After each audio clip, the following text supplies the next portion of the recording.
ಅದೇನನ್ನು ಕೊಡುತ್ತೆ? ವಿಟಮಿನ್ ಅನ್ನ ಕೊಡುತ್ತೆ. ಈಗ ವಿಟಮಿನ್ ಅಂದ್ರೆ ಏನು? ಜೀವಸತ್ವ ಅಂತ ಕನ್ನಡದಲ್ಲಿ ಹೇಳ್ತೀವಿ. ದೇಹವು ಸರಿಯಾಗಿ ಕೆಲಸ ಮಾಡಲು ಮತ್ತು ಆರೋಗ್ಯವಾಗಿರಲು ಬೇಕಾದ ಅಗತ್ಯ ಪೋಷಕಾಂಶಗಳೇ ವಿಟಮಿನ್ಗಳು. ಯಾವ್ಯಾವ ರೀತಿಯ ವಿಟಮಿನ್ಗಳಿವೆ ಬನ್ನಿ ತಿಳ್ಕೊಳ್ಳೋಣ. Vitamin A.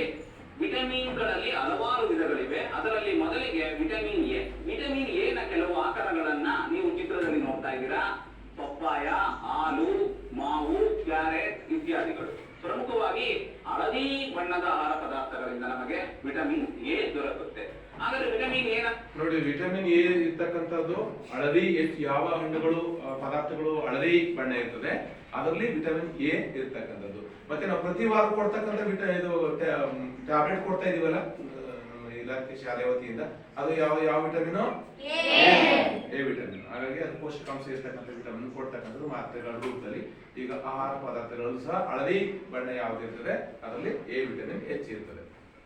ಪ್ರಾಮುಖ್ಯತೆ ಏನು? ಅಕ್ಕಿ, ಮಾಂಸ, ಪಿತ್ತಜನಕಾಂಗ, ಇನ್ನೂ ಹಲವಾರು ಆಹಾರ ಪದಾರ್ಥಗಳಲ್ಲಿ ವಿಟಮಿನ್ ಬಿ ಇರುತ್ತದೆ. ಇದು ಸಹಿತ ಅಷ್ಟೇ ನರಮಂಡಲದ ವ್ಯವಸ್ಥೆ ಸರಿಯಾಗಿ ಕೆಲಸ ಮಾಡಲಿಕ್ಕೆ, ಸುಸ್ತಾಗದೇ ಇರೋಕ್ಕೆ ಈ ಒಂದು ವಿಟಮಿನ್ ಬಿ ತುಂಬಾ ಅವಶ್ಯಕವಾಗಿದೆ. ಈಗ ನೀವು ಚಿತ್ರಗಳನ್ನ ನೋಡ್ತಾ ಇದ್ದೀರಾ. ಇದೆಲ್ಲ ನಿಮಗೆ ಗೊತ್ತಿರತಕ್ಕಂಥದ್ದೇ. ಕಿತ್ತಳೆ ಹಣ್ಣು, ನಿಂಬೆ ಹಣ್ಣು, ನೆಲ್ಲಿಕಾಯಿ, ಇವುಗಳಿಂದ ಯಾವ ರೀತಿಯ ವಿಟಮಿನ್ ಬಿ? ಯಾಕೆಂದ್ರೆ ರೋಗದ ವಿರುದ್ಧ ದೇಹ ಹೋರಾಡಕ್ಕೆ ಶಕ್ತಿಯಾದ ರೋಗ ನಿರೋಧಕ ಶಕ್ತಿಯನ್ನ ಬೆಳೆಸಿಕೊಳ್ಳಲಿಕ್ಕೆ ವಿಟಮಿನ್ ಸಿ ಸಹಾಯ ಮಾಡುತ್ತೆ. ಇದು ಸೈನಿಕವಾದಂತ ವಿಟಮಿನ್ ಆಗಿದೆ. ನೆಕ್ಸ್ಟ್ ಮತ್ತೆ ಈಗ ನೋಡ್ತಾ ಇದ್ದೀರಾ, ಪ್ರಮುಖವಾದ ವಿಟಮಿನ್ ಯಾವ್ದು ಹೇಳ್ತೀರಾ ನೋಡೋಣ.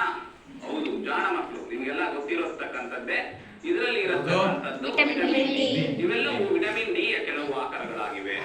ಈಗ ವಿಟಮಿನ್ ಡಿ ಯ ಪ್ರಾಮುಖ್ಯತೆ ಏನಾಗಾದ್ರೆ, ವಿಟಮಿನ್ ಡಿ ಇಲ್ಲ ಅಂದ್ರೆ ಏನಾಗುತ್ತೆ ಅಂದ್ರೆ ಮೂಳೆಗಳು ಮೃದುವಾಗ್ತವೆ.